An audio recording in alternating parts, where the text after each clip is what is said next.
بسم اللہ الرحمن الرحیم۔ شروع اللہ کے نام سے جو بڑا مہربان نہایت رحم والا ہے۔ معزز سامعین، السلام علیکم۔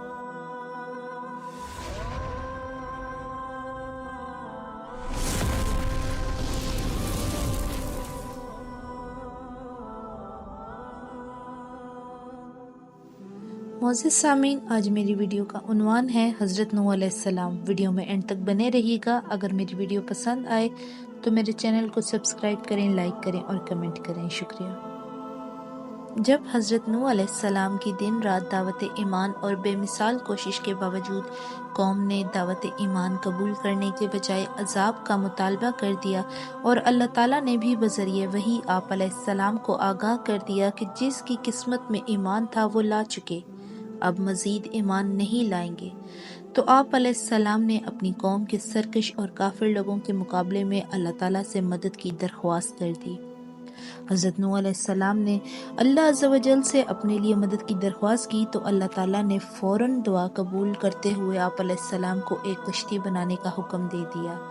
فرمان الہی ہے، نوح علیہ السلام کی طرف وحی بھیجی گئی کہ آپ کی قوم میں جو لوگ ایمان لا چکے ہیں، ان کے سوا اب کوئی اور ایمان نہیں لائے گا، بس آپ اس پہ غم نہ کیجیے جو یہ کر رہے ہیں۔ آپ ہماری آنکھوں کے سامنے اور ہماری وحی کے مطابق کشتی تیار کریں اور ظالموں کے بارے میں ہم سے کوئی بات نہ کرنا۔ حضرت نوح علیہ السلام اللہ تعالیٰ کے حکم کے مطابق ایک ایسے میدان میں کشتی تیار کرنے میں مصروف ہو گئے جس کے کرب و جوار میں دور دور تک کشتی چلانے کے لیے پانی موجود نہیں تھا۔ آپ علیہ السلام کی قوم کے کافر لوگ جب آپ کے پاس سے گزرتے تو آپ علیہ السلام کا مذاق اڑاتے اور کہتے کہ یہاں تو دور دور تک پانی موجود نہیں، اور آپ پانی میں چلانے کے لیے کشتی بنا رہے ہیں۔ یہ ان قوم نوح کے تصور میں بھی نہیں تھا کہ اللہ تعالیٰ انہیں پانی میں غرق کرنے والا ہے۔ آپ علیہ السلام انہیں جواب دیتے کہ جس طرح آج تم ہمارا مذاق اڑا رہے ہو، اسی طرح ایک دن تمہارا بھی مذاق اڑایا جائے گا، اور تمہیں بہت جلد معلوم ہو جائے گا کہ اللہ تعالیٰ کے غضب کا شکار کون ہوتا ہے۔ فرمان الہی ہے، وہ نوح علیہ السلام کشتی بنانے لگے، اور جب ان کی قوم کے سردار ان کے پاس سے گزرتے تو ان کا مذاق اڑاتے۔ نوح علیہ السلام فرماتے، اگر تم ہمارا مذاق اڑا رہے ہو تو ہم بھی ایک دن تمہارا مذاق اسی طرح اڑائیں گے جس طرح تم اڑا رہے ہو۔ تمہیں بہت جلد معلوم ہو جائے گا کہ کس پر وہ عذاب آتا ہے جو اسے دنیا میں بھی رسوا کر دے گا، اور اس پر آخرت میں بھی ہمیشہ کا عذاب نازل ہوگا۔ جب حضرت نوح علیہ السلام کشتی تیار کر چکے تو اللہ عز و جل نے حضرت نوح علیہ السلام کو حکم دیا، آپ خود بھی کشتی پہ سوار ہو جائیں اور میرے مومن بندوں اور تمام حیوانات میں سے جوڑا جوڑا کشتی میں سوار کر لیجئے، مگر کفار میں سے کسی کو بھی کشتی میں سوار نہ کرنا۔ حضرت نوح علیہ السلام نے اللہ تعالیٰ کے حکم کے مطابق مومن بندوں کو، جن کی تعداد تقریباً 80 تھی، کشتی میں سوار کر لیا، جن میں حضرت نوح علیہ السلام کے بیٹے سام، حام، یافس اور ان کی بیویاں بھی شامل تھیں۔ تمام جانداروں کا ایک ایک جوڑا بھی سوار کر لیا۔ پھر اللہ تعالیٰ نے ایسا زبردست طوفان بھیجا کہ آسمان سے بھی زوردار بارش برسنے لگی اور زمین سے بھی پانی ابلنے لگا۔ چند لمحات کے اندر پانی اتنا زیادہ ہو گیا کہ اللہ تعالیٰ کے حکم سے کشتی تیرنے لگی۔ فرمان الہی ہے، یہاں تک کہ جب ہمارا حکم آ پہنچا اور تنور سے پانی ابلنے لگا تو ہم نے کہا، اے نوح علیہ السلام، اس کشتی میں ہر قسم کے جانوروں کا ایک ایک جوڑا نر اور مادہ سوار کر لو، اور اپنے گھر کے لوگوں مومنوں کو بھی سوائے ان کفار کے جن کے بارے میں غرق ہونے کا حکم آ چکا ہے، اور تمام ایمان والوں کو بھی سوار کر لو۔ اور اس حضرت نوح علیہ السلام پر بہت ہی کم لوگ ایمان لائے تھے۔ جب قوم نوح پر سخت طوفان آیا اور ہر طرف پانی ہی پانی ہو گیا، قوم نوح کے سرکش افراد پانی میں ڈوب کر ہلاک ہو گئے۔ طغیانی کے باوجود بھی حضرت نوح علیہ السلام کی کشتی موجوں میں صحیح و سالم چلتی رہی، اسی لیے کہ اس کا محافظ اللہ تعالیٰ تھے۔ حضرت نوح علیہ السلام کی کشتی اللہ تعالیٰ کی حفاظت میں چل رہی تھی۔ اسی دوران آپ علیہ السلام نے اپنے مشرک بیٹے یام، جس کا لقب کنعان تھا، کو آواز دی کہ آؤ، آپ بھی ہمارے دین میں شامل ہو کر ہمارے ساتھ کشتی میں سوار ہو جاؤ۔ بیٹے نے اس نازک موقع پر بھی اپنے باپ کی دعوت کو رد کر دیا اور اپنے ہاتھوں اپنی ہلاکت کو مول لیا۔ فرمان الہی ہے، اور نوح علیہ السلام نے اپنے بیٹے یام، جس کا لقب کنعان تھا، کو پکارا، جو ان سے دور کچھ فاصلے پر الگ تھلگ تھا۔ اے میرے بیٹے، ہمارے ساتھ سوار ہو جاؤ اور کفار کے ساتھ نہ رہ جاؤ۔ اس نوح علیہ السلام کے بیٹے نے جواب دیا، میں کسی بڑے پہاڑ کی طرف پناہ لے لوں گا، وہ مجھے پانی میں ڈوبنے سے بچا لے گا۔ نوح علیہ السلام نے بیٹے کو سمجھاتے ہوئے کہا، آج اللہ کا حکم، عذاب سے کوئی بچانے والا نہیں، صرف وہی بچیں گے جن پر اللہ کا رحم ہو۔ اسی وقت ان دونوں کے درمیان موج حائل ہو گئی اور وہ ڈوبنے والوں میں سے ہو گیا۔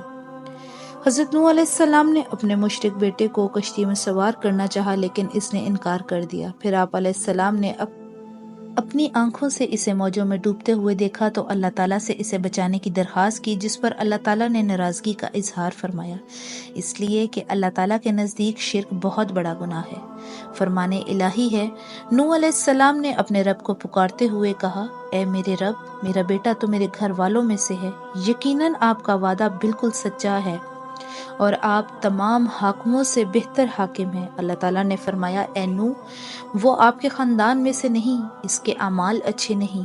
آپ کو مجھ سے وہ چیز نہیں مانگنی چاہیے جس کا آپ کو علم نہ ہو۔ میں آپ کو نصیحت کرتا ہوں کہ آپ جاہلوں میں شامل نہ ہوں۔ نوح علیہ السلام نے کہا، اے میرے رب، میں آپ کی پناہ چاہتا ہوں اس بات سے کہ آپ سے وہ چیز مانگوں جس کا مجھے علم ہی نہ ہو۔ اگر آپ مجھے نہیں بخشیں گے اور مجھ پر رحم نہیں فرمائیں گے تو میں خسارہ پانے والوں میں سے ہو جاؤں گا۔ آسمان سے شدید بارش اور زمین سے پانی کے فوارے نکلنے پر زمین میں بہت سا پانی اکٹھا ہو گیا تھا، جس سے تمام کفار ڈوب گئے، صرف وہی لوگ بچے جو حضرت نوح علیہ السلام کے ساتھ کشتی میں سوار تھے۔ اللہ حاکم الحاکمین کا طے کردہ فیصلہ پورا ہو گیا تو اللہ تعالیٰ نے زمین کو حکم دیا کہ جو بھی تمہارے اوپر پانی ہے اسے پی جاؤ، اور آسمان کو حکم دیا کہ بارش برسانا بند کر دو۔ دونوں نے اللہ تعالیٰ کے حکم کی تعمیل کی۔ زمین کا پانی کم ہونا شروع ہو گیا اور پہاڑوں کی چوٹیاں نظر آنے لگیں تو حضرت نوح علیہ السلام کی کشتی جودی پہاڑ پر جا ٹھہری، جو عراق کے شہر موصول کے قریب ہے۔ اللہ تعالیٰ نے حضرت نوح علیہ السلام سے فرمایا، اب آپ پر سلامتی کے ساتھ کشتی سے زمین پر اتر جائیے۔ آپ پر اور آپ کے مسلمان ساتھیوں پر اللہ تعالیٰ کی برکتوں اور رحمت کا سایہ رہے گا، اور ان میں سے کچھ کی نسلوں میں سے ایسے لوگ پیدا ہوں گے جو آگے چل کر کفر کی راہ اختیار کریں گے۔ ان کا مقصود دنیا کا عیش و آرام ہوگا۔ ہم انہیں دنیا سے فائدہ اٹھانے کا موقع تو دیں گے، لیکن آخرکار انہیں دردناک عذاب سے دوچار ہونا پڑے گا۔ اللہ تعالیٰ نے حضرت نوح علیہ السلام اور مومنین کو شکر ادا کرنے کا حکم دیا، اس لیے دیا کہ کشتی کو ان کے لیے مسخر فرمایا تھا، اور بعد میں آنے والوں کے لیے اس واقعے کو عبرتناک بنا دیا۔ فرمان الہی ہے، اور وہی ہے جس نے تمام جوڑے پیدا کیے اور تمہارے لیے کشتیاں بنائیں، اور جو پائے جانور پیدا کیے جن پر تم سوار ہوتے ہو کہ تم ان کی پیٹھ پر سواری کر سکو۔ پھر جب ان کی پیٹھ پر اچھی طرح بیٹھ جاؤ تو اپنے رب کی نعمت کو یاد کرو اور کہو، پاک ہے وہ اللہ جس نے ان سواریوں کو ہمارے تابع بنا دیے، ورنہ ہم انہیں قابو میں لانے کی طاقت نہیں رکھتے۔ بے شک ہمیں ایک دن اپنے رب کی طرف لوٹ کر جانا ہے۔ حضرت نوح علیہ السلام کے دور میں آنے والے طوفان سے سوائے کشتی کے سوار افراد کے تمام لوگ ہلاک ہو گئے تھے۔ ان سے آگے پھر انسانی نسل کا سلسلہ چلا، اس لیے حضرت نوح علیہ السلام کو آدم ثانی، دوسرے آدم کہلاتے ہیں۔ فرمان الہی ہے، اور ہم نے ان نوح علیہ السلام ہی کی نسل کو باقی رکھا۔ رسول اکرم صلی اللہ علیہ وآلہ وسلم نے فرمایا، جب نوح علیہ السلام کی وفات کا وقت قریب آیا تو انہوں نے اپنے بیٹے کو وصیت فرمائی کہ میں تجھے 2 کاموں کا حکم دیتا ہوں اور 2 کاموں سے روکتا ہوں۔ وہ چیزیں جن کا حکم دیتا ہوں، لا الہ الا اللہ کو اختیار کرنا، کیونکہ ترازو کے ایک پلڑے میں 7 آسمان اور 7 زمینیں رکھ دی جائیں اور دوسرے پلڑے میں لا الہ الا اللہ کو رکھ دیا جائے تو ان کلمات والا پلڑا جھک جائے گا۔